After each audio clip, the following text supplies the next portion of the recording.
समास हूँ छह प्रकार आम जाने समास छह प्रकार।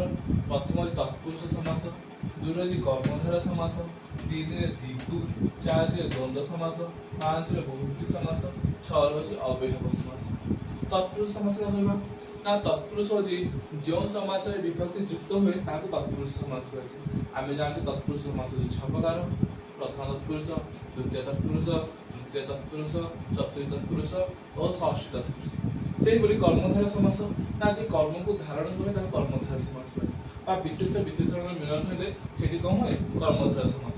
दिगु दिगु समास कौन ना जोरा जोरा कहवा ना दुई अर्थ जो समास आरंभ में संख्या थाए दिगु समास कहुए। द्वंद्व क्या कहवा ना जो समास पद मध्य ओ एवं द्वारा जो समास कौन कहुए द्वंद्व समास। बहुब्रीहि बहुब्रीहि हूँ